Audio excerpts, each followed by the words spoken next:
Hello everyone. તો ગઈકાલે આપણે ટેન્સીસના પ્રકારો અને તેના વિશે કેટલીક માહિતી મેળવી હતી. તો આજે આપણે ટેન્સીસ વિશે ભણવાનું ચાલુ કરીએ. પ્રેઝન્ટ ઇનડેફાઇનાઇટ ટેન્સ એટલે કે simple present tense. Simple present tense ગુજરાતીમાં કહેવાય સાદો વર્તમાન કાળ. હવે સાદો વર્તમાન કાળ તમારે ક્યારે યુઝ કરવાનો હોય જનરલી? તો હેબિચ્યુઅલ એક્શન દર્શાવવા માટે. શાના માટે? Habitual action. હેબિચ્યુઅલ એક્શન એટલે કે તમારી જે ટેવ હોય તે દર્શાવવા માટે સિમ્પલ પ્રેઝન્ટ ટેન્સનો ઉપયોગ થાય છે. રિપીટેડ એક્શન, પરમેનન્ટ એક્ટિવિટી અને જનરલ ટ્રુથ દર્શાવવા માટે પણ સિમ્પલ પ્રેઝન્ટ ટેન્સ જ વપરાય છે. રિપીટેડ એક્શન, જનરલ ટ્રુથ અને permanent activity.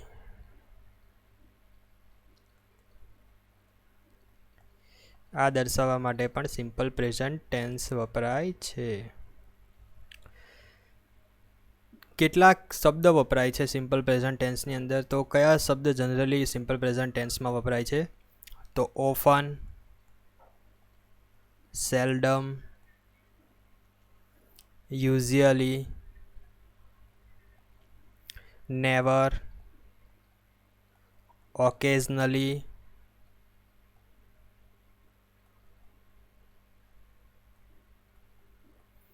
Sometimes, normally,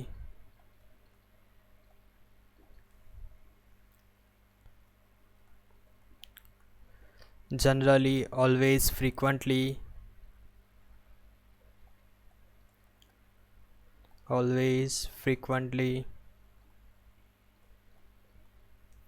rarely અને ડેઇલી એટસેટ્રા. મીન્સ કે સાદા વર્તમાન કાળનું વાક્ય તમે જનરલી બોલો અથવા સાંભળો તો તે ટાઈમે તમને આ બધા શબ્દો જોવા મળશે. ઓફન, સેલ્ડમ. ઓફન એટલે કે વારંવાર. સેલ્ડમ એટલે ભાગ્યે જ. યુઝ્યુઅલી એટલે સામાન્ય રીતે. નેવર એટલે ક્યારેય પણ નહીં. ઓકેઝનલી એટલે કે પ્રસંગોપાત. સમટાઇમ્સ એટલે કે કેટલાક સમયની વાત હોય ત્યારે, કેટલાક સમય પછી અથવા કેટલાક સમયે.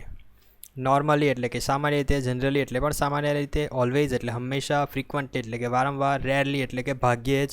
આ રેરલી, સેલ્ડમ એ બધા આ બંને સમાનાર્થી છે. ડેઇલી એટલે કે દરરોજ. તો સિમ્પલ પ્રેઝન્ટ ટેન્સ એટલે કે સાદા વર્તમાન કાળનો ઉપયોગ આપણે હેબિચ્યુઅલ એક્શન એટલે કે ટેવ દર્શાવવા માટે. રિપીટેડ એક્શન એટલે કે વારંવાર થતી ઘટના. જેમ કે હું રોજ સવારે ચાલવા જાઉં છું, તો રોજ સવારે ચાલવા જાઉં છું તે વારંવાર થતી ઘટના છે. જનરલ ટ્રુથ કે સૂર્ય ઓલવેઝ પૂર્વમાં જ ઉગે છે, તેને જનરલ ટ્રુથ કહેવાય. મીન્સ કે સત્ય જ છે કે સૂર્ય પૂર્વમાં જ ઉગે છે. પરમેનન્ટ એક્ટિવિટી, જેમ કે સૂર્ય પશ્ચિમમાં જ ડૂબે છે, તો આ પરમેનન્ટ એક્ટિવિટી થઈ, તે પણ સિમ્પલ પ્રેઝન્ટ ટેન્સમાં જ દર્શાવવામાં આવે છે. એના કેટલાક એક્ઝામ્પલ આપણે જોઈએ. તો એક્ઝામ્પલ જોવાથી આપણને એટલો ફાયદો થાય કે તમે જ્યારે પણ કોઈ સેન્ટન્સ ડેઇલીમાં યુઝ કરવા માગો તો તે તમે આ એક્ઝામ્પલને ડાયરેક્ટલી યાદ રાખીને કરી શકો છો. એક્ઝામ્પલ જોઈએ તો the old lady goes for a walk in the morning. Old lady goes for walk in the morning. બરાબર. ઇન ધ મોર્નિંગ એટલે કે રોજ જ સવારે જે ઓલ્ડ લેડી છે એ ચાલવા જાય છે. તો આ કયો થયો? સાદા વર્તમાન કાળ. આમાં જે ઓલ્ડ લેડી છે એ સી તરીકે વર્તે છે, તો તેમાં એસ કે યસ લાગે છે. ઓલ્ડ લેડી જે છે ત્રીજો પુરુષ એક વચન છે, તેથી તેમાં એસ કે યસ લાગશે સાદા વર્તમાન કાળની અંદર. એ મેં તમને ગઈકાલે કીધું હતું. Arnav often gets late for lunch. Arnav often gets late for lunch. Arnav જે છે તે વારે ઘડીએ મોડો પડે છે લંચ માટે. Suhani always comes in time. Suhani જે છે તે હંમેશા ટાઈમ પર જ આવે છે. Suhani always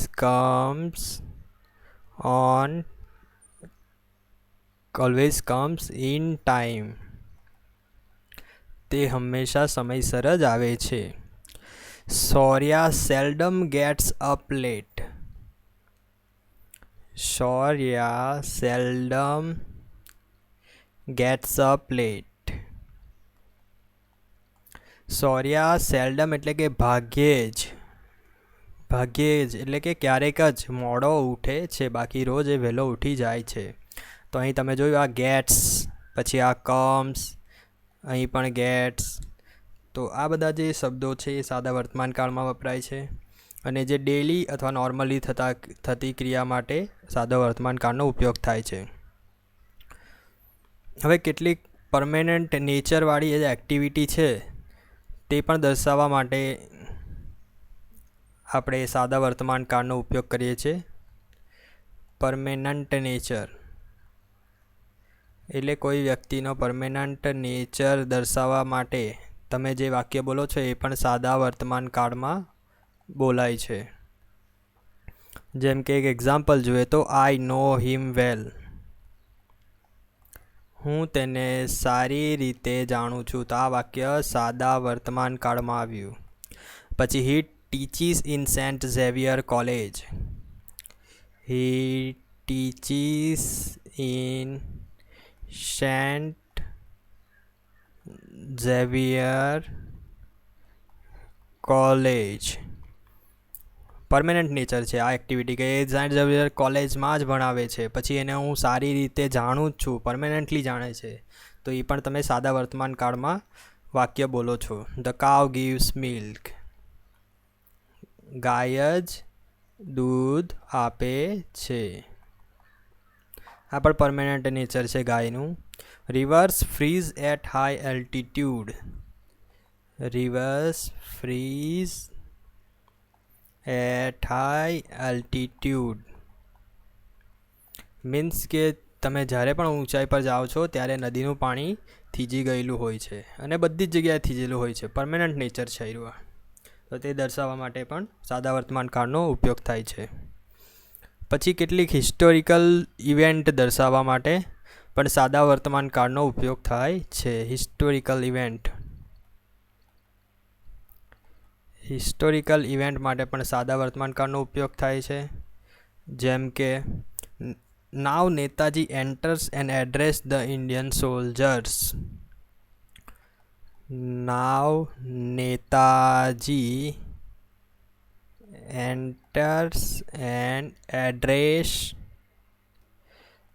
the Indian soldier. બરાબર. હવે નેતાજી આવે છે અને ઇન્ડિયન સોલ્જર્સને ભાષણ આપે છે. તો આ જે સેન્ટેન્સ થયું એ ભલે ભૂતકાળમાં થયું હોય, પરંતુ હિસ્ટોરિકલ ઇવેન્ટ જે બની હતી, આ જે ઘટના જે હતી તે હિસ્ટોરિકલ ઘટના, અને એ એક આપણા ઇતિહાસમાં દર્જ થયેલી છે. તો તેના માટે પણ, તેને કહેવા માટે પણ તમે સાદા વર્તમાન કાળનો ઉપયોગ કરી શકો છો. અહીં એડ્રેસીસ આવે, બરાબર. એડ્રેસની એડ્રેસીસ, બરાબર, કેમ કે નેતાજી એક વચન છે. તો અહીં પણ enters and addresses. Now Arjun shoots arrow at Bhishma. હવે Arjun shoots shoots arrow. Sorry, એરોનો સ્પેલિંગ આવો નહીં આવે. ARROW arrows at Bhishma. હવે અર્જુન જે છે તે એરો શૂટ કરે છે ભીષ્માની ઉપર. આ પણ એક હિસ્ટોરિકલ ઇવેન્ટ થઈ ગઈ. તો આ પણ દર્શાવવા માટે તમારે સાદા વર્તમાન કાળનો ઉપયોગ કરવાનો હોય છે. પછી બીજું જોઈએ કે ફ્યુચર અરેન્જમેન્ટ માટે પણ તમારે સાદા વર્તમાન કાળનો ઉપયોગ કરવાનો હોય છે. તેનું સેન્ટેન્સ જોઈએ આપણે તો. The Prime Minister arrives from New York tomorrow. The Prime Minister arrives from New York tomorrow. હવે આ જે ઘટના છે એ ટુમોરો એટલે કે ભવિષ્યની ઘટના છે, આવતીકાલે આવશે જ. પરંતુ આ જે સેન્ટેન્સ છે એ ફ્યુચર અરેન્જમેન્ટ છે, મીન્સ કે કાલે આવવાના જ છે અને પ્રાઇમ મિનિસ્ટર કાલે આવશે જ. તો એના માટે પણ તમારે સાદા વર્તમાન કાળનો ઉપયોગ થાય છે. તેના માટે સાદા ભવિષ્યકાળનો નહીં, પરંતુ સાદા વર્તમાન કાળનો ઉપયોગ થાય છે. અને આ સેન્ટન્સ જે છે એ ન્યૂઝપેપર એટલે કે છાપામાં લખાઈને આવતું હોય ને ત્યારે તમે વાંચજો. જો ઇંગ્લિશ ન્યૂઝપેપર વાંચતા હોય તો તેમાં લખેલું હોય છે PM arrives from New York tomorrow અથવા PM arrives in Baroda tomorrow. તો વિલ નહીં વાપરે એ લોકો, અરાઇવ્સ એટલે કે એ લોકો આવશે જ એમ, ફિક્સ જ હોય છે. આ લોકોનું મોટે ભાગની ઇવેન્ટ જે પણ આપણા જે મોટા મોટા વ્યક્તિ હોય તેમની ઇવેન્ટ ફિક્સ જ હોય છે. અને એ ઇવેન્ટ ફિક્સ હોય છે મીન્સ કે એ ઘટના ઘટે જ છે, એટલે આવવાના હોય તો એ આવે જ છે, એવું નહીં હોય ભાગ્યે જ તેમનું કેન્સલ થતું હોય આવવાનું, બરાબર. એટલે તેને સાદા વર્તમાન કાળમાં દર્શાવવામાં આવે છે. He leaves his job next week, આ પણ એક ફિક્સ છે કે છોડી જ દેશે, બરાબર. He leaves his job next week, આવતા અઠવાડિયે પોતાની જોબ છોડી જ દેશે, બરાબર. તો આ છોડવાનું મીન્સ કે આ 99% એ છોડી જ દેશે, બરાબર. તો તેના માટે સાદા વર્તમાન કાળનો જ ઉપયોગ થાય છે.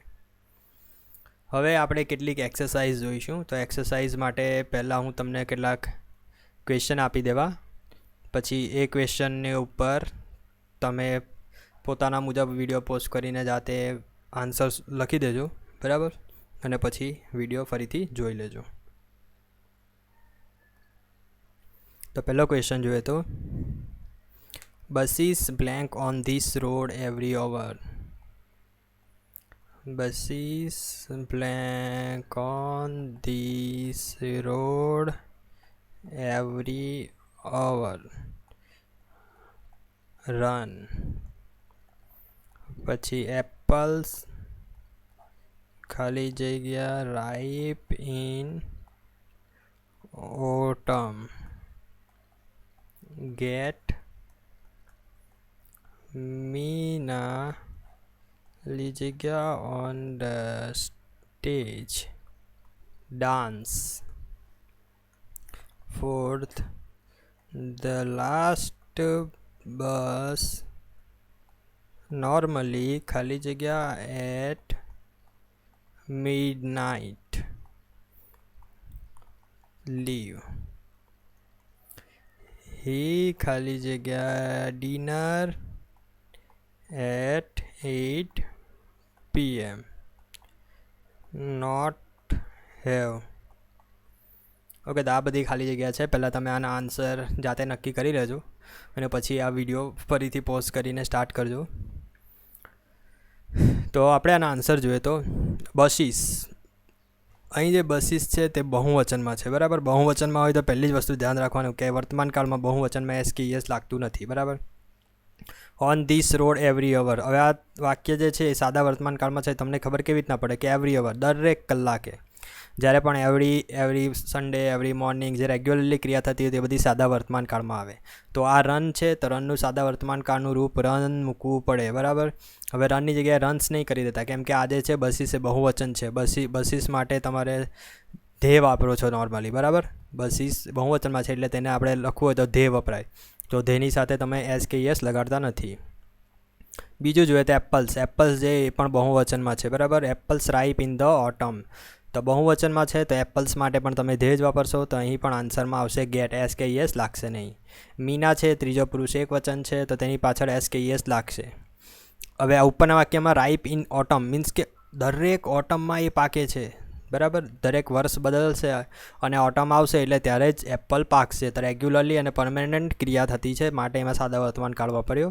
પછી Meena on the stage, dance, બરાબર. મીના સ્ટેજ પર જ ડાન્સ કરે છે, બરાબર. એટલે આવું કહેવા માટે આ પણ સાદા વર્તમાન કાળમાં દર્શાવ્યું કેમ કે એની પરમેનન્ટ ક્રિયા છે મીનાની કે એ સ્ટેજની ઉપર જ ડાન્સ કરે છે. તો અહીં ડાન્સીસ આવશે, DNCES. The last bus normally, જોવા શબ્દ આવ્યો નોર્મલી આવે એટલે normally, generally, seldom, often, ever, never.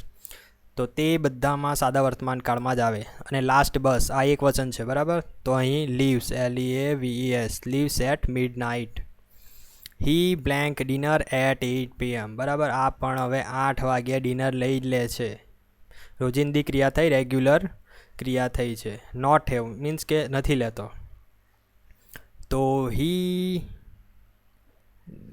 Does not have dinner at 8 PM, તે 8 વાગ્યે જમવાનું ખાતો નથી.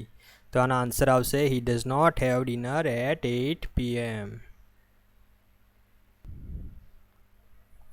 મારે તમને એક વસ્તુ કહેવાની રહી ગઈ છે કે સાદા વર્તમાન કાળ છે, સાદો વર્તમાન કાળ, તેમાં હકાર વાક્યમાં એસ કે ઈએસ લાગે, પરંતુ નકાર વાક્યમાં નેગેટિવ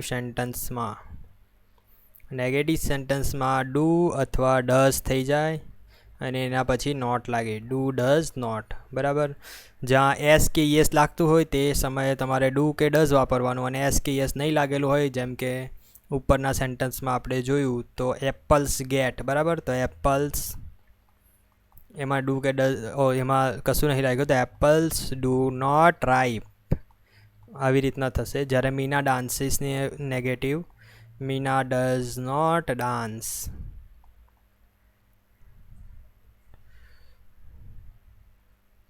બરાબર. એપલ્સ ડુ નોટ રાઈપ આવી રીતનું લખાશે. જ્યારે મીના ડઝ નોટ ડાન્સ, કેમ કે આ ડાન્સીસમાં એસ કે યસ લાગે છે, તો તેનો એસ કે યસ નીકળીને આ ડુની આગળ લાગી જશે, અને આ ડાન્સને પાછું ડાન્સીસ નહીં થશે. બરાબર. તેનું ડાન્સ થઈ જશે. આનો એસ કે યસ અહીં ડઝમાં લાગી જશે, ને રાઈપની અંદર તો એસ કે યસ આપણે લગાડ્યો જ નથી, એટલે આ ખાલી ડુ નોટ લાગશે. તો આનું નકાર વાક્ય આવી રીતના થાય છે. એનું પ્રશ્નાર્થ વાક્ય જોઈએ તો do apple ripe in autumn. બરાબર. આ રીતે એનું પ્રશ્નાર્થ વાક્ય બનશે. પછી બીજું, Meena does not dance. Does Meena dance on stage. બરાબર. Does Meena dance on stage. આ રીતનું એનું પ્રશ્નાર્થ વાક્ય થશે. So thank you so much for watching this video. So bye bye, see ya, take care. Please like, share and subscribe my channel. For the future updates, please press the bell icon. Bye bye, see ya.